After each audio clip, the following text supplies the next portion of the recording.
یعنی یہ کون سے لوگ تھے؟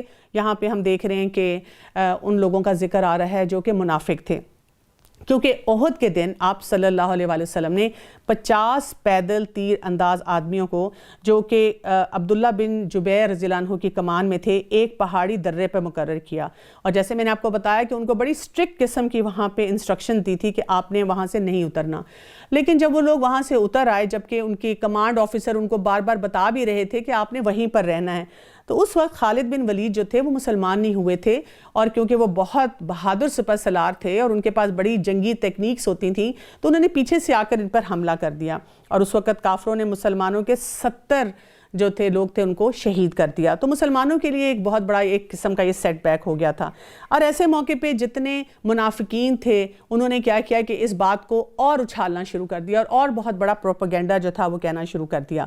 اور خاص طور پہ یہ کہ اگر آپ نہ جاتے تو پھر آپ مارے ہی نہ جاتے. اللہ سبحانہ وتعالیٰ یہاں کہہ رہے ہیں، کہہ دے کہ اگر تم اپنے گھروں میں بھی ہوتے پھر بھی جن کی قسمت میں قتل ہوتا تو وہ تو مقتل کی جگہ نکل کھڑے ہوتے. اللہ تعالیٰ کو تمہارے سینوں کی باتوں کا آزمانا اور تمہارے دل کے ارادوں کا نکھارنا تھا. اللہ تعالیٰ دلوں کے بھید سے آگاہ ہے. یعنی کبھی کبھی جو مشکل سچویشنز آتی ہیں اس سے کیا ہوتا ہے، وفاداریاں سامنے آ جاتی ہیں. آپ کو پتہ چل جاتا ہے کہ کون لوئل ہے ٹو دا کاز اور کون لوئل ہے ٹو دا ڈیزائرز. یعنی کون اپنے لیے سوچ رہا ہے اور کون ملک کے لیے سوچ رہا ہے، یا کون کسی بھی کاز کے لیے سوچ رہا ہے، کون اللہ تعالیٰ کے بارے میں سوچ رہا ہے. ہر ایک کی پرائرٹی جو ہوتی ہے مشکل سچویشن میں سامنے آ جاتی ہے. تم میں سے جن لوگوں نے اس دن پیٹھ دکھائی جس دن دونوں جماعتوں کی مد بھیڑ ہو گئی تھی، یہ لوگ اپنے بعض کرتوتوں کے باعث شیطانی بہکاوے میں آ گئے، لیکن یقین جانو اللہ نے انہیں معاف فرما دیا. ان اللہ غفور حلیم، اللہ تعالیٰ ہی بخشنے والا اور حلم والا ہے. جب ہم غزوات کی بات کرتے ہیں تو یہاں پر ہمیں یہ بھی پتہ چلتا ہے، جیسے انس رضی اللہ عنہ نے جب غزوہ احد کے بارے میں بات کی تو وہ کہتے ہیں کہ میں نے عائشہ رضی اللہ عنہا اور ام سلیم رضی اللہ عنہا کو دیکھا کہ وہ اپنے آزار سمیٹے ہوئے، یعنی کہ کیونکہ ان کو تیزی سے چلنا تھا، پانی کے مشکیزیں چھلکاتی ہوئی لے جا رہی تھیں. اور یہ مشکیزیں انہوں نے اپنی پشتوں پر اٹھا رکھے تھے اور یہ مجاہدین کو اس میں سے پانی پلاتی تھیں. پھر واپس پلٹتی اور مشکیزیں بھر کر لے جاتی اور مجاہدین کو پانی پلاتی تھیں. یعنی ہم دیکھتے ہیں کہ ایسے جو معاملات ہوتے ہیں اس میں کبھی خواتین بھی پیچھے نہیں رہیں. ایک تو آپ دیکھیں کہ جب اپنے پیارے جو ہیں وہ کسی غزوہ کے لیے گئے ہوئے ہیں، کسی جنگ کے لیے گئے ہوئے ہیں، دفاعی مقام پہ گئے ہوئے ہیں، خواتین کے لیے ویسے ہی یہ مشکل سچویشن ہو جاتی ہے. انہوں نے گھرداری کو اب سوللی خود دیکھنا ہے، سارے فیصلے انہوں نے خود کرنے ہیں، اور ان کو یہ بھی پتہ نہیں ہوتا کہ ان کے پیارے واپس آئیں گے کہ نہیں آئیں گے، یعنی کہ وہ مجاہد ہوں گے وہ یا شہادت لے کر آئیں گے. یعنی ہر دن ان کے لیے ایک انسیکیورٹی لاتا ہے. لیکن اس کے ساتھ ساتھ آپ دیکھیں کہ خواتین نے جنگ میں بھی اس مقام پر بھی اپنا بہت اہم کردار جو تھا وہ ادا کیا. ایمان والو، تم ان لوگوں کی طرح نہ ہونا جنہوں نے کفر کیا اور اپنے بھائیوں کے حق میں جبکہ وہ سفر میں ہوں یا جہاد میں ہوں کہا کہ اگر یہ ہمارے پاس ہوتے تو نہ مرتے اور نہ مارے ڈالے جاتے. اس کی وجہ یہ تھی کہ ان کے خیال کو کہ اللہ تعالیٰ ان کی دلی حسرت کا سبب بنا دے گا. اللہ ہی زندگی دیتا ہے اور مارتا ہے، اللہ تمہارے ہر عمل کو دیکھ رہا ہے. قسم ہے اگر تم اللہ کے راستے میں شہید کیے جاؤ یا اپنی موت مرو تو بے شک اللہ کی رحمت اور بخشش اس سے بہتر ہے جسے یہ جمع کر رہے ہیں. بالیقین خواہ تم مر جاؤ خواہ مارے ڈالے جاؤ، جمع ہو کر تو تمہیں اللہ ہی کی طرف جانا ہے. تو یہاں پر ہمیں جو بہت اہم بات پتہ چل رہی ہے کہ یہ جو اس قسم کے پروپیگنڈاز ہوتے ہیں وہ ہوتے رہتے ہیں. یعنی اس پہ بھی ہمیں دل برداشتہ نہیں ہونا چاہیے، ہمیں بہت سی باتوں کی حقیقت تک پہنچنا چاہیے. کیونکہ آپ دیکھیں کہ جب بھی کوئی معاملہ ایسا ہوتا ہے جس میں ملکی طور پہ یا ایون خاندانی طور پہ آپ کو سیٹ بیک ملتا ہے، خاندان میں ہو تو کیا ہوتا ہے، خاندان میں ہر وقت بریکنگ نیوز چل رہی ہوتی ہیں، سب لوگ بار بار اس معاملے کو کریت رہے ہوتے ہیں. نیشنل لیول پہ ہو تو تب بھی یہی ہوتا ہے کہ جس چینل کو آپ لگاتے ہیں وہاں پر تبصرے ہو رہے ہوتے ہیں کہ انسان کا دماغ تھکنا شروع ہو جاتا ہے اور واقعی آپ پریشان ہو جاتے ہیں کہ اس کا حل کیا ہے. تو ہمیں کوشش یہ کرنی چاہیے کہ جب بھی ایسے معاملات کچھ بھی ہوں جہاں پہ آپ کو سیٹ بیک ملتا ہے، ایک اپروچ ہوتی ہے بینگ پرابلم اورینٹڈ، کہ آپ مسئلے کو بار بار بولتے رہتے ہیں کیوں ہوا، اور ایک ہوتی ہے سلوشن اورینٹڈ. یعنی اصل کام ہمارا یہ ہے کہ ہم اس وقت سوچیں جو ہونا تھا ہو گیا، اب اس سے ہم نے کیا سیکھا آئندہ کے لیے اور ابھی بھی کیا معاملہ ہم کر سکتے ہیں. کیونکہ ہم دیکھتے ہیں کہ غزوہ احد میں بھی جب مسلمان، یعنی کہ وہ جو جنگ نہ جیتی گئی تھی نہ ہاری گئی تھی مکمل طور پہ، اور مشرکین جو تھے وہ چلے گئے تھے، اور مسلمان جو تھے وہ دل برداشتہ بھی تھے، وہ زخمی بھی تھے، اور رسول اللہ صلی اللہ علیہ وسلم نے اس وقت ان کا مورائل ہائی کیا، اور پھر یہ دوبارہ نکلے کہ کہیں مشرکین ہمارے پر واپس آ کر جو ہے وہ حملہ نہ کرتے، اور پھر واقعتاً وہ پیچھے ہٹ گئے تھے۔ یہاں پر ایک بہت اہم آیت آ رہی ہے، آیت نمبر 159 سورہ آل عمران کی، اور یہ جو آیت ہے یہ ہمیں ایک لیڈرشپ رول بتاتی ہے ہمارے پیارے نبی صلی اللہ علیہ وسلم کا۔ اور کسی بھی ایسی سچویشن میں جب آپ دیکھیں کہ مشکلات ہوں، انسان ہار گیا ہو، جو اس نے ٹارگٹ سیٹ کیا ان کو اچیو نہ کر سکا ہو، اب وہاں پر کیا کرنا چاہیے؟ فَبِمَا رَحْمَةٍ مِّنَ اللَّهِ لِنْتَ لَهُمْ وَلَوْ كُنْتَ فَضًّا غَلِيظَ الْقَلْبِ لَانفَضُّوا مِنْ حَوْلِكَ فَاعْفُ عَنْهُمْ وَاسْتَغْفِرْ لَهُمْ وَشَاوِرْهُمْ فِي الْأَمْرِ فَإِذَا عَزَمْتَ فَتَوَكَّلْ عَلَى اللَّهِ إِنَّ اللَّهَ يُحِبُّ الْمُتَوَكِّلِينَ۔ اللہ کی رحمت کے باعث تو ان پر نرم دل ہے، اگر تو بد زبان اور سخت ہوتا تو یہ سب تیرے پاس سے بھاگ کھڑے ہوتے۔ تو ان سے درگزر کر اور ان کے لیے استغفار کر اور کام کا مشورہ ان سے لیا کر، پھر جب تیرا پختہ ارادہ ہو جائے تو اللہ پر بھروسہ کر، بے شک اللہ تعالیٰ توکل کرنے والوں کو دوست رکھتا ہے۔ یعنی لیڈرشپ رول کیا ہوتا ہے کہ لیڈر ہر معاملے میں جانتا ہے کہ اس نے اپنی کمانڈ کو، اپنے نیچے والے لوگوں کو، اپنے خاندان کو یا اپنی ٹیم کو کیسے لے کر چلنا ہے، اسپیشلی جب کہ کوئی سیٹ بیک ہوا ہو۔ عطا بن یسار رضی اللہ عنہ بیان کرتے ہیں کہ میں نے عبداللہ بن عمرو بن عاص رضی اللہ عنہ سے ملاقات کی اور ان سے عرض کیا کہ آپ مجھے رسول اللہ صلی اللہ علیہ وسلم کے کچھ وصف کے بارے میں بتائیں، کچھ کوالٹیز کے بارے میں بتائیں۔ تو آپ صلی اللہ علیہ وسلم کے بارے میں انہوں نے کیا بتایا کہ آپ صلی اللہ علیہ وسلم بد اخلاق نہیں، نہ ہی سخت مزاج ہیں، نہ ہی بازاروں میں شور و شغب کرتے والے ہیں، نہ ہی آپ برائی کا بدلہ برائی سے دیتے ہیں، بلکہ آپ معاف کرتے اور دعائے مغفرت کرنے والے ہیں، اور اللہ تعالیٰ آپ کو اس وقت تک فوت نہیں کریں گے جب تک کہ آپ کے سبب گمراہ قوم کو راہ راست پر نہ لے آئیں۔ تو یہاں سے ہمیں کیا پتہ چلتا ہے کہ لیڈرشپ کی پرسنالٹی کو دیکھنا چاہیے۔ یعنی اگر ایک لیڈر ہے جس کی اینگر مینجمنٹ ہی نہیں ہے، جو صبر ہی نہیں کر سکتا عام حالات میں، جو اپنی ٹیم کو پرابلم سالونگ کی طرف نہیں لے کے جا سکتا، جو اپنی ٹیم کو سیٹ بیک سے نہیں اٹھا سکتا، اور یہ لیڈرشپ جیسے میں نے آپ سے کہا کہ خاندانی سطح پہ بھی ہو سکتی ہے، گھر میں والدین ہیں وہ کیسے اپنے بچوں کے مسائل کو حل کرتے ہیں، یہ کسی جگہ کام کرتے بھی ہو سکتے ہیں، کسی انسٹیٹیوشن میں بھی ہو سکتی ہے۔ اور یہاں پہ کیونکہ ہم غزوہ احد کے بارے میں بات کر رہے ہیں تو ایسی لیڈرشپ جو ہے جس کی ضرورت ہمیں بیٹل فیلڈ سچویشن میں یا ملک کے دفاع جو ہے اس کے لیے بھی پڑ سکتی ہے۔ تو ان سب معاملات میں کیا کرنے کی ضرورت ہے؟ معاف کرنے کی ضرورت ہے۔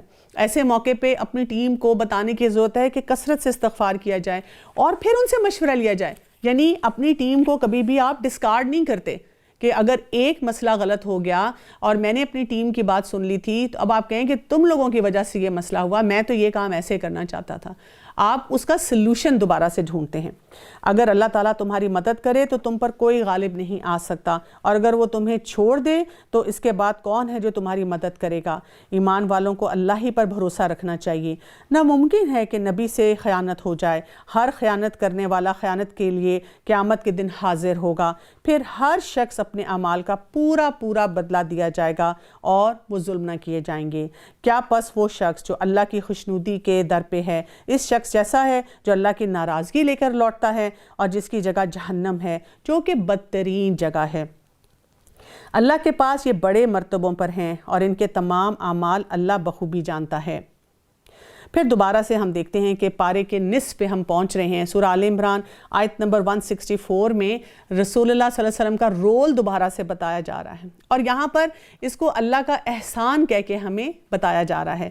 لَقَدْ مَنَّ اللَّهُ عَلَى الْمُؤْمِنِينَ، یعنی آپ دیکھیں لیڈرشپ رول کیا ہے رسول اللہ صلی اللہ علیہ وسلم کا، ہمارے پیارے نبی کا، کہ اللہ کا احسان ہے۔ بے شک مسلمانوں پر اللہ کا یہ بڑا احسان ہے کہ انہی میں سے ایک رسول ان میں بھیجا، اور وہ کیا کرتے ہیں؟ فیہم رسول من انفسہم یتلو علیہم آیاتہ، کہ وہ کیا کرتے ہیں کہ وہ ان کی آیات پڑھ کر سناتے ہیں، وَيُزَكِّيهِمْ، انہیں وہ پاک کرتے ہیں، ان کا تزکیہ کرتے ہیں، وَيُعَلِّمُهُمُ الْكِتَابَ وَالْحِكْمَةَ، اور انہیں کتاب اور حکمت سکھاتے ہیں۔ تو یہ رول ہر جگہ لیڈرشپ میں ہونا چاہیے۔ والدین ہیں تو ان کا بھی کیا کام ہونا چاہیے کہ سب سے پہلے وہ آیات سکھائیں، پھر وہ تزکیہ کریں اور وہ کتاب اور سنت کا علم دیں۔ یہ رول ہر انسٹیٹیوشن میں بھی ہونا چاہیے۔ اور ایک دفعہ جب ہم قرآن اور سنت کے ساتھ عوام الناس کو اٹیچ کر لیتے ہیں، وہ فیملی کے لیول پہ ہو، وہ انسٹیٹیوشن کے لیول پہ ہو، وہ دفاعی نظام کے لیول پر ہو، تو اس کے بعد اسی رول کو ہم ان باقی جیسے علوم ہوتے ہیں اس پہ بھی پھیلا دیتے ہیں۔ اچھا ریڈر بنانا، اس کے ساتھ ساتھ اچھی کتابیں پڑھنے کا طریقہ سکھانا، سکل سکھانا اور ان کا تزکیہ کرتے رہنا۔ یعنی ٹیم میں جب بھی آپ کو کوئی چیلنجز کہیں نظر آتے ہیں، گھر میں بچوں میں چیلنجز نظر آتے ہیں، آفس میں اپنی ٹیم میں چیلنجز نظر آتے ہیں، ان کو کسی نہ کسی لیول پہ حل کرتے رہنا، ان کے مسائل کو ان کو گروم کرتے رہنا۔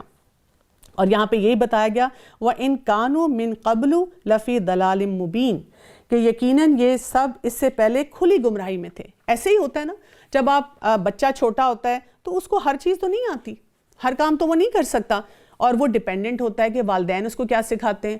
آپ ایک دفتر میں جاتے ہیں تو آپ کو سارے کام نہیں آتے، کئی دفعہ آپ انٹرنی ہوتے ہیں، پھر آپ آہستہ آہستہ پروبیشن پہ ہوتے ہیں، آپ کاموں کو سیکھتے ہیں۔ اسی طرح سے اگر آپ ایون فوج کو جوائن کرتے ہیں تو آپ کو جو چھوٹا ایک لیول پہ انسان ہوتا ہے اس کو نہیں بہت سے کام آتے، اس کو بھی سکھایا جاتا ہے، اس کی ڈیسیژن میکنگ بھی اس لیول پہ نہیں ہوتی۔ تو ہر انسان کے لیے ایک لرننگ ہوتی ہے، اور جو لیڈرشپ جہاں پہ بھی ہوتی ہے اس کا رول ہوتا ہے کہ وہ ان کو ساتھ لے کر چلے اور ان کو سکھاتا چلا جائے۔ کیا جب کبھی تمہیں کوئی تکلیف پہنچے تو تم اس جیسی دو چند پہنچا چکے ہو تو کہتے ہو کہ یہ کہاں سے آ گئی؟ کہہ دیجئے یہ خود تمہاری طرف سے ہے، بے شک اللہ ہر ایک چیز پر قادر ہے۔ یہاں پہ بھی ایک فارمولہ ہمیں سکھا دیا گیا، یعنی جب ہم کسی مشکل میں پڑیں، کوئی ہمیں سیٹ بیک ہوا ہے، تو اب ہم بلیم گیم میں نہ جائیں۔ اکثر ہمارا طریقہ یہ ہوتا ہے کہ اس کی وجہ سے ہوا، اس کی وجہ سے ہوا، اس نے یہ کہا تھا۔ ہم مان لیں کہ مجھ سے یہ غلطی ہو گئی، let me do the correction, میں نے یہ غلط کام کیا ہے، میں کیوں کسی اور کو بلیم کروں؟ خاندانوں میں آپ دیکھیں کتنی مائیں ہیں جو کہ بچوں کی تربیت نہیں کرتی، وہ صرف یہ کہتی ہیں جی میں سسرال کے ساتھ رہتی ہوں، میں یہ کام نہیں کر سکتی، جبکہ بہت سی چیزیں ان کے کنٹرول میں ہوتی ہیں، لیکن وہ پاور لیس فیل کرتے ہیں، کیونکہ جو انسان کسی اور کو بلیم دے دے وہ کچھ نہیں کر سکتا۔ اگر ہم یہاں بیٹھ کے کہیں ہمارے ملک کا جی کچھ نہیں ہو سکتا، لیکن میرے دائرہ کار میں تقریباً 100 جگہ ہیں جہاں پہ میں بہت کچھ کر سکتی ہوں، لیکن میں وہ کرنے کے لیے تیار نہیں۔ اب دیکھیں نا، گھر کے باہر اگر کوڑا پڑا ہوا ہے اور میں ایکسپیکٹ کروں کہ جی کوئی حکومت میں سے آ کے اس کو اٹھائے، پھینکا کس نے ہے؟ روز کون پھینک رہا ہے؟ میری آنکھوں کے سامنے کام ہو رہا ہے، ٹھیک ہے؟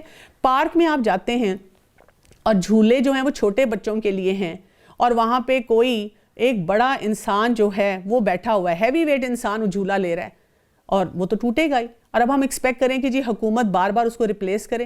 یعنی ہر معاملے میں ہمیں سوچنا چاہیے، چھوٹی چھوٹی باتیں ہیں اور بڑی باتیں ہیں جن کو ہم کر سکتے ہیں۔ اس کو کہتے ہیں اپنے سرکل آف جو کنسرن ہے، یعنی جہاں پر میں اپنا حصہ ڈال سکتی ہوں وہاں مجھے اپنا حصہ ڈالنا چاہیے، اور بلیم سے اپنے آپ کو بچانا چاہیے۔ اور تمہیں جو کچھ اس دن پہنچا، جس دن وہ 2 جماعتوں میں مدبھیڑ ہو گئی تھی، وہ سب اللہ کے حکم سے تھا، اور اس کے لیے اللہ تعالیٰ ایمان والوں کو جان لے اور منافقوں کو بھی معلوم کر لے کہ جن سے کہا گیا کہ آؤ اللہ کے راستے میں جہاد کرو یا کافروں کو ہٹاؤ، تو وہ کہنے لگے اگر ہم لڑائی جانتے ہوتے تو ضرور تمہارا ساتھ دیتے۔ وہ اس دن بنسبت ایمان کے کفر سے بہت قریب تھے، اور اپنے منہ سے وہ باتیں بتاتے ہیں جو ان کے دلوں میں نہیں، اور اللہ خوب جانتا ہے جسے وہ چھپاتے ہیں۔ یہ وہ لوگ ہیں جو خود بھی بیٹھے رہے اور اپنے بھائیوں کی بابت کہا کہ اگر وہ بھی ہماری مان لیتے تو قتل نہ کیے جاتے۔ کہہ دیجئے اگر تم سچے ہو تو اپنی جانوں سے موت کو ہٹا لو۔ یعنی ایسے موقع پہ جب بھی ایک کیوس ہوتا ہے تو ہم جیسے بات پہلے بھی کر رہے ہیں کہ مختلف آراء آنی شروع ہو جاتی ہیں، اور وہ جو آراء آتی ہیں نا وہ آپ کو ڈی سٹیبلائز کرتی ہیں، آپ کے موریل کو ڈاؤن کرتی ہیں، آپ کو پریشانیاں دیتی ہیں، وہ سوچ جو آپ نے پہلے سوچی نہیں ہے۔ یعنی غزوہ احد پہ جاتے ہوئے وہ کہہ رہے تھے ہمیں شہادت چاہیے، ہم نے اس لیے جانا ہے، لیکن جب یہ کیوس ہوا اور بہت سے صحابہ شہید ہوئے اور منافقین نے جب ایسی باتیں کرنا شروع کی تو کچھ لوگ سوچ میں پڑ گئے کہ اچھا ایسے کیوں ہوا، جب اللہ کی مدد ہمارے ساتھ تھی تو پھر یہ معاملہ کیوں ہوا۔ کئی دفعہ لوگ کہتے ہیں نا کہ آپ قرآن پڑھنے والے ہیں تو آپ کی زندگی میں اتنی مشکل کیوں آئی ہے؟ یعنی اللہ سبحانہ و تعالیٰ کسی نہ کسی بات سے ہمیں سکھانا چاہتے ہیں۔ دوسرا، اللہ تعالیٰ یہاں یہ بھی بتا رہے ہیں کہ زندگی اور موت تو اللہ کے ہاتھ میں ہے۔ اللہ تعالیٰ نے جو وقت مقرر کیا ہوا ہے اس کے لیے اسباب بن جائیں گے، اور انسان اپنے آپ کو روک نہیں پائے گا، تھام نہیں پائے گا۔ جو لوگ اللہ کے راستے میں شہید کیے گئے ہیں انہیں ہرگز مردہ نہ سمجھو، بلکہ وہ زندہ ہیں اور اپنے رب کے پاس روزیاں دیے جاتے ہیں۔ تو یہاں پر یہ بھی بتا دیا گیا وَلَا تَحْسَبَنَّ الَّذِينَ قُتِلُوا فِي سَبِيلِ اللَّهِ أَمْوَاتًا بَلْ أَحْيَاءٌ عِنْدَ رَبِّهِمْ يُرْزَقُونَ، کہ وہ تو رزق پا رہے ہیں اپنے رب کے سامنے۔ تو یہاں پر جو صحابہ جو تھے، جو شہادت کا ان کو رتبہ ملا، ان کے بارے میں ہمیں یہاں سمجھایا جا رہا ہے کہ جو شہید ہوتا ہے اس کا کیا سٹیٹس ہے۔ اللہ نے اپنے فضل پر جو انہیں دے رکھا ہے اس سے بہت خوش ہیں اور خوشیاں منا رہے ہیں ان لوگوں کی جو اب تک ان سے نہیں ملے، ان کے پیچھے ہیں، یوں کہ ان پر نہ کوئی خوف ہے اور نہ ہی وہ غمگین ہوں گے۔ یعنی پہ یہاں پر ہمیں یہ بھی فرمولہ دیا جا رہا ہے جو خوف اور جو غم کا، کہ جو لوگ شہادت حاصل کر چکے ہیں وہ ایسی باتیں نہیں سوچ رہے جس طرح سے ہم یہاں بیٹھ کے کئی دفعہ ان کے بارے میں کچھ بھی سوچ رہے ہوں۔ انس رضی اللہ عنہ سے روایت ہے کہ رسول اللہ صلی اللہ علیہ وسلم فرماتے ہیں جو لوگ مر جائیں اور اللہ کے ہاں بہتری پائیں وہ ہرگز دنیا میں آنا پسند نہیں کرتے سوائے شہید کے۔ وہ تمنا کرتا ہے کہ دنیا میں پھر لوٹایا جاؤں اور پھر اللہ کی راہ میں شہید ہوں، کیونکہ شہادت کے درجات کو وہ دیکھ لیتا ہے۔ جابر رضی اللہ عنہ بیان کرتے ہیں کہ والد کی شہادت کے بعد میں رونے لگا، کیونکہ ان کے والد کے بارے میں آتا ہے کہ جب ان کی باڈی آئی تھی، میت آئی تھی، تو انہوں نے دیکھا کہ اس کو کافی میوٹیلیٹ کیا گیا تھا، ان کے جسم کے کچھ اعضاء کو کاٹا گیا تھا۔ تو وہ ابا کے منہ سے کپڑا ہٹا کر بار بار ان کے چہرے کو دیکھ رہے تھے۔ صحابہ مجھے منع کرتے تھے لیکن رسول اللہ صلی اللہ علیہ وسلم خاموش تھے۔ پھر رسول اللہ صلی اللہ علیہ وسلم نے فرمایا جابر رو مت، جب تک تیرے والد کی میت کو اٹھایا نہیں جاتا فرشتے اپنے پروں سے اس پہ سایہ کیے ہوئے ہیں۔ تو یہ ہمیں واقعات جو ہیں بتاتے ہیں کہ جب ہم شہداء کی بات کریں تو ہم ان کے سٹیٹس کو سمجھیں۔ رسول اللہ صلی اللہ علیہ وسلم نے فرمایا کہ اللہ کے نزدیک شہید کو 6 فضیلتیں حاصل ہوتی ہیں۔ پہلی، ان کا خون گرتے ہی اللہ ان کے گناہ معاف کر دیتا ہے۔ نمبر 2، جنت میں اسے اس کا مقام دکھا دیا جاتا ہے۔ نمبر 3، عذاب قبر سے بچا لیا جاتا ہے۔ نمبر 4، قیامت کے روز بڑی گھبراہٹ سے محفوظ رکھا جاتا ہے۔ نمبر 5، ایمان کا لباس پہنایا جاتا ہے اور موٹی آنکھوں والی حوروں سے ان کا نکاح کیا جاتا ہے۔ نمبر 6، قیامت کے روز اسے اپنے قریبی رشتہ داروں میں سے 70 آدمیوں کی سفارش کا حق دیا جاتا ہے۔ تو آپ سوچیں کہ یہ کوئی ایک چھوٹا کام نہیں ہے جس کی وجہ سے ہم اس قسم کی کئی دفعہ باتیں جو ہیں پریشانی میں سوچنا شروع کر دیتے ہیں۔ یا آپ دیکھیں کہ یہ جو میں نے ابھی آپ کو حدیث بتائی ہے، کئی دفعہ شہداء کا اس طرح بھی مذاق اڑایا جاتا ہے کہ یہ شہادت کے بارے میں سوچ رہے ہیں کیونکہ ان کو حوریں چاہیے۔ نعوذ باللہ، کبھی بھی ہمیں قرآن اور حدیث میں آئی بھی کسی بھی بات کا مذاق نہیں اڑانا چاہیے بلکہ اس کا احترام کرنا چاہیے۔ ابو ہریرہ رضی اللہ عنہ سے روایت ہے کہ نبی کریم صلی اللہ علیہ وسلم نے فرمایا اس ذات کی قسم جس کے ہاتھ میں میری جان ہے، جو شخص اللہ کی راہ میں زخمی ہو اور اللہ تعالیٰ خوب جانتا ہے کون اس کی راہ میں زخمی ہوا ہے، وہ قیامت کے روز اس حال میں آئے گا کہ اس کے خون کا رنگ تو خون جیسا ہی ہوگا لیکن اس سے کستوری کی خوشبو آ رہی ہوگی۔ اسی طرح سے نبی کریم صلی اللہ علیہ وسلم نے فرمایا میں آج رات خواب میں دیکھا کہ 2 شخص آئے اور مجھے ایک درخت پر چڑھا کر لے گئے، پھر ایک خوبصورت اور بہترین گھر میں لے گئے جس سے زیادہ خوبصورت گھر میں نے نہیں دیکھا۔ ان دونوں آدمیوں نے مجھے بتایا یہ گھر شہیدوں کے ہیں۔ تو شہداء کے لیے ہم کیا سوچتے ہیں؟ ہم یہ سوچتے ہیں کہ اللہ تعالیٰ نے جو ان کو مقام دیا ہے ہم اس وجہ سے ان کی بہت اس معاملے میں عزت کرتے ہیں۔ وہ خوش بخت ہے اللہ کی نعمت اور فضل سے۔ اللہ تعالیٰ ایمان والوں کے اجر برباد نہیں کرتا۔ جن لوگوں نے اللہ رسول کے حکم کو قبول کیا اس کے بعد انہیں پورے زخم لگ چکے تھے، ان میں سے انہوں نے نیکی کی اور پرہیزگاری اختیار کی تو ان کے لیے بڑا بھاری اجر ہے۔ وہ لوگ کہ جب ان سے لوگوں نے کہا کہ کافروں نے تمہارے مقابلے پر لشکر جمع کر لیے ہیں بس تم ان سے خوف کھاؤ اور ان سے بات نہیں، انہیں ایمان میں بڑھا دیا اور وہ کہنے لگے حسبنا اللہ ونعم الوکیل، کہ ہمیں اللہ ہی کافی ہے اور وہ بہت ہی کارساز ہے۔ یعنی آپ دیکھیں اللہ پہ توکل، اگر یہ ہمارا فارمولہ ہو جائے، یہ ہمارا موٹو ہو جائے کہ ہر موقع پہ ہم یہ بات یاد رکھیں۔ عبداللہ بن عباس رضی اللہ عنہ سے روایت ہے کہ جب ابراہیم علیہ السلام کو نمرود نے آگ میں ڈالا تو انہوں نے کہا حسبنا اللہ ونعم الوکیل، ہمیں اللہ کافی ہے اور وہ بہترین کارساز ہے۔ جب انہوں نے یہ کہا تو لوگوں نے نبی کریم صلی اللہ علیہ وسلم سے کہا کہ کفار قریش نے آپ کے مقابلے کے لیے بڑا لشکر جمع کر لیا ہے، تو آپ نے بھی یہی کلمہ پڑھا، اور یہ خبر سن کر صحابہ کا ایمان بڑھ گیا اور انہوں نے بھی یہی کلمہ پڑھا۔ انس رضی اللہ عنہ سے روایت ہے کہ احد کے موقع پر جب رسول اللہ صلی اللہ علیہ وسلم کو کفار کے لشکر کی خبر دی گئی تو آپ نے یہ کلمہ پڑھا۔ تو یعنی آپ دیکھیں کہ جب ہم یہ پڑھتے ہیں تو اس سے ہمیں کیا پتہ چلتا ہے؟ اللہ ہمارے لیے کافی ہے، اور اس سے بڑا کارساز کوئی نہیں ہے، اور اس کو ہر مشکل میں ویسے بھی پڑھتے رہنا چاہیے۔ جب آپ کو لگتا ہے، جیسے کئی دفعہ لوگ پریشان ہوتے ہیں کسی معاملے میں اور سوچتے ہیں مجھے کیا پڑھنا چاہیے، کوئی وظیفہ پتہ چل جائے، تو اس سے بڑا وظیفہ اور کوئی نہیں ہو سکتا کہ ہم اپنے رب پہ بھروسہ کرنا شروع کریں اور ایسی آیات کو بار بار پڑھیں۔ نتیجہ یہ ہوا کہ اللہ کی نعمت و فضل کے ساتھ یہ لوٹے، انہیں کوئی برائی نہ پہنچی، انہوں نے اللہ کی رضامندی کی پیروی کی، اور اللہ بہت بڑے فضل والا ہے۔ یہ خبر دینے والا صرف شیطان ہی ہے جو اپنے دوستوں کو ڈراتا ہے، تم ان کافروں سے نہ ڈرو اور میرا خوف رکھو اگر تم صاحب ایمان ہو۔ کفر میں آگے بڑھنے والے لوگ تجھے غمناک نہ کریں، یقین مان کہ یہ اللہ کا کچھ نہ بگاڑ سکیں گے۔ اللہ کا ارادہ ہے کہ ان کے لیے آخرت کا کوئی حصہ نہ ہو اور ان کے لیے بڑا عذاب ہے۔ کفر کو ایمان کے بدلے خریدنے والے ہرگز اللہ کو کوئی نقصان نہیں پہنچا سکتے، اور انہی کے لیے المناک عذاب ہے۔ کافر لوگ ہماری دی ہوئی مہلت کو اپنے حق میں بہتر نہ سمجھیں، یہ مہلت تو صرف اس لیے ہے کہ وہ گناہوں میں اور بڑھ جائیں، اور انہی کے لیے ذلیل کرنے والا عذاب ہے۔ کئی دفعہ ہم دیکھتے ہیں نا کہ کوئی شخص زیادہ عیاشی کر رہا ہے، زیادہ وہ حرام کام کر رہے ہیں، لیکن اس کی زندگی میں کوئی مشکل ہی نہیں آتی، اور ہم اتنی سی بات بول دیتے ہیں اور لگتا ہے کہ وہیں پہ اللہ نے ہمیں پکڑ لیا۔ تو جب اللہ تعالیٰ ہمیں پکڑ لیتا ہے تو ہم یہ نہ کہیں کہ لوگ تو اتنے غلط کام کرتے ہیں اور ان کو کوئی مسئلہ نہیں ہوتا۔ ہم اللہ کا شکر ادا کریں کہ اللہ تعالیٰ ہمیں وہیں پہ چیکس اینڈ بیلنسز کے ساتھ روک دیتا ہے اور ہماری رہنمائی فرما دیتا ہے۔ رسول اللہ صلی اللہ علیہ وسلم نے فرمایا، کیا میں تمہیں بتاؤں کہ تم میں بہترین لوگ کون ہیں؟ اور پھر فرمایا، تم میں بہترین لوگ وہ ہیں جن کی عمر نسبتاً لمبی ہے اور عمل کے لحاظ سے بھی وہ تم میں سب سے اچھے ہیں۔ جس حال پر تم ہو اسی پر اللہ تعالیٰ ایمان والوں کو چھوڑ نہ دے گا جب تک کہ پاک اور ناپاک کو الگ الگ نہ کر دے، اور نہ اللہ ایسا ہے کہ تمہیں غیب سے آگاہ کر دے، بلکہ اللہ اپنے رسولوں میں سے جسے چاہے انتخاب کر لیتا ہے۔ بس تم اللہ پر اور اس کے رسولوں پر ایمان رکھو، اگر تم ایمان لاؤ اور تقویٰ کرو تو تمہارے لیے بڑا بھاری اجر ہے۔ جنہیں اللہ نے اپنے فضل سے کچھ دے رکھا ہے وہ اس میں سے اپنی کنجوسی کو اپنے لیے بہتر خیال نہ کریں، بلکہ وہ ان کے لیے نہایت بدتر ہے۔ عنقریب قیامت والے دن یہ اپنی کنجوسی کی چیز کے طوق ڈالے جائیں گے، اور آسمانوں کی اور زمین کی میراث اللہ ہی کے لیے ہے، اور جو کچھ تم کر رہے ہو اس سے اللہ آگاہ ہے۔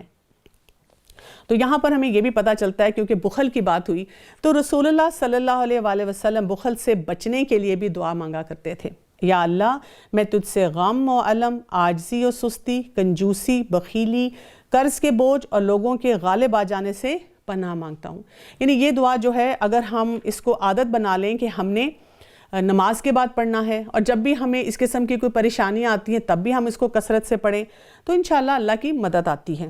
یقیناً اللہ نے ان لوگوں کا قول بھی سنا جنہوں نے کہا کہ اللہ فقیر ہے اور ہم دولت مند ہیں، ان کے اس قول کو ہم لکھ لیں گے، اور ان کا انبیاء کو بے وجہ قتل کرنا بھی، اور ہم ان سے کہیں گے کہ جلنے والے عذاب کو چکھو۔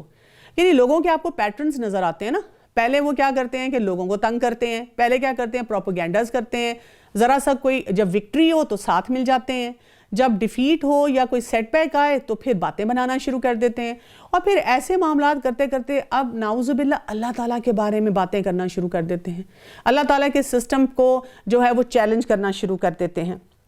یہ ہے بدلہ اس کا جو تمہارے ہاتھوں نے پہلے بھیجا، اللہ اپنے بندوں پر ظلم کرنے والا نہیں ہے۔ یہ وہ لوگ ہیں جنہوں نے کہا کہ اللہ نے ہمیں حکم دیا ہے کہ کسی رسول کو نہ مانیں جب تک کہ وہ ہمارے پاس ایسی قربانی نہ لائے جسے آگ کھا جائے۔ آپ کہہ دیجئے کہ اگر تم سچے ہو تو مجھ سے پہلے تمہارے پاس جو رسول اور معجزات کے ساتھ یہ بھی لائے جسے تم کہہ رہے ہو، پھر تم نے انہیں کیوں مار ڈالا؟ یعنی جب بھی وہ کوئی بات کرتے ہیں تو ان لاجیکل بات ہوتی ہے، یعنی اب بات ایک کچھ کر رہے ہیں، اس کا مطلب کچھ اور نکل رہا ہے، اس کا کانٹیکسٹ کچھ اور ہے، تو یہاں پہ اللہ سبحانہ تعالیٰ انہی کی باتوں کو چیلنج کر رہے ہیں۔ پھر بھی اگر یہ لوگ تجھے جھٹلائیں تو تجھ سے پہلے بھی بہت سے وہ رسول جھٹلا چکے ہیں جو روشن دلائل، صحیفے اور منور کتاب لے کر آئے تھے۔ کل نفس ذائقۃ الموت، اصل حقیقت کیا ہے؟ ہر جان کو موت کا مزہ چکھنا ہے، ہر شخص اپنی ایکسپائری ڈیٹ لے کر آیا ہوا ہے۔ قیامت کے دن تم اپنے بدلے پورے پورے دیے جاؤ گے۔ پس جو شخص آگ سے ہٹا دیا گیا اور جنت میں داخل کر دیا گیا تو بے شک وہ کامیاب ہو گیا، اور دنیا کی زندگی تو صرف دھوکے کی ہے۔ یہ فارمولہ جو ہے یہ انسان کی زندگی کا ایک پرپز ہونا چاہیے، ایک موٹو ہونا چاہیے، ایک گول ہونا چاہیے، ایک مشن ہونا چاہیے۔ کیا؟ فَمَنْ زُحْزِحَ عَنِ النَّارِ وَأُدْخِلَ الْجَنَّةَ فَقَدْ فَازَ، کہ ہمیں کیا کرنا ہے؟ اپنے آپ کو آگ سے بچانا ہے اور جنت میں داخل ہونا ہے، اور یہی اصل کامیابی ہے۔ یعنی بہت ساری ڈگریاں لینا، بہت کمال کا کوئی دنیا میں پروجیکٹ کرنا، یا یہ کہ بہت اپنے لیے تالیاں بجوانا، بہت واہ واہ کروانا، یہ تو دنیا میں ہی رہ جانا ہے، موت کے ساتھ سب کچھ ہمارا ختم ہو جانا ہے۔ اصل میں کیا کامیابی ہوگی؟ وہ جو آخرت کی ملے گی۔ اور اسی لیے پھر کہا گیا وَمَا الْحَيَاةُ الدُّنْيَا إِلَّا مَتَاعُ الْغُرُورِ، کہ دنیا کی زندگی تو ایک دھوکے کی زندگی ہے۔ یعنی دنیا کی زندگی میں ہم جو کچھ بھی کرتے ہیں وہ کیا ہے؟ وقتی ہے۔ ہم نے کیا، ٹھیک ہے، بہت اچھا کام بھی کیا، لیکن اگر ہم نے اس کو آخرت کی انویسٹمنٹ کے پوائنٹ آف ویو سے نہیں کیا تو یہ ہمارے لیے بہت بڑا لاس ہوگا۔ رسول اللہ صلی اللہ علیہ وسلم نے فرمایا جس کی خواہش ہے کہ آگ سے بچ جائے اور جنت میں داخل ہو جائے تو اسے چاہیے کہ مرتے دم تک اللہ پر اور قیامت پر ایمان رکھے، لوگوں سے وہ سلوک کرے جسے وہ خود اپنے لیے پسند کرتا ہے۔ Simple formula. اسی طرح رسول اللہ صلی اللہ علیہ وسلم نے فرمایا اللہ کی قسم دنیا آخرت کے مقابلے میں صرف ایسی ہی ہے جیسے کوئی شخص اپنی انگلی سمندر میں ڈبوئے پھر نکال کر دیکھے کہ اس کی انگلی کے ساتھ کتنا پانی سمندر سے نکلا ہے۔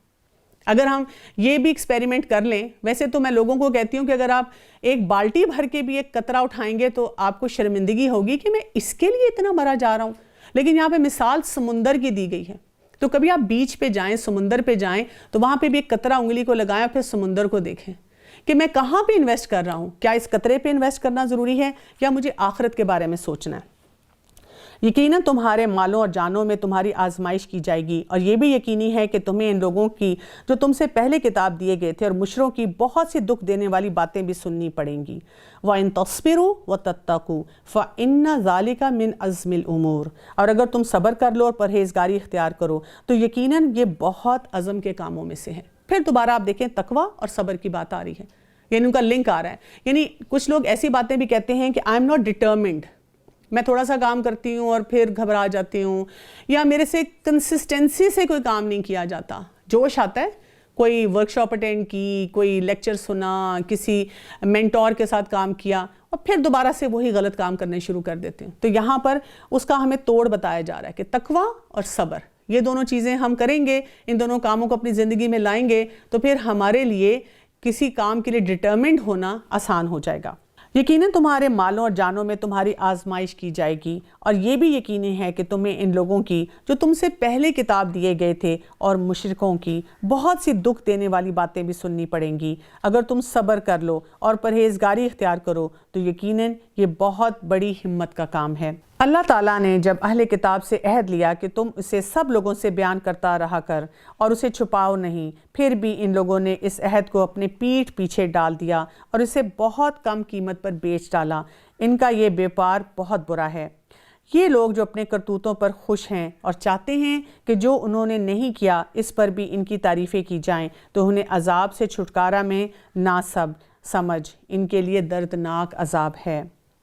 وَلِلَّهِ مُلْكُ السَّمَاوَاتِ وَالْأَرْضِ وَاللَّهُ عَلَى كُلِّ شَيْءٍ قَدِيرٌ، آسمان اور زمین کا مالک اللہ ہی ہے اور اللہ تعالیٰ ہر چیز پر قادر ہے۔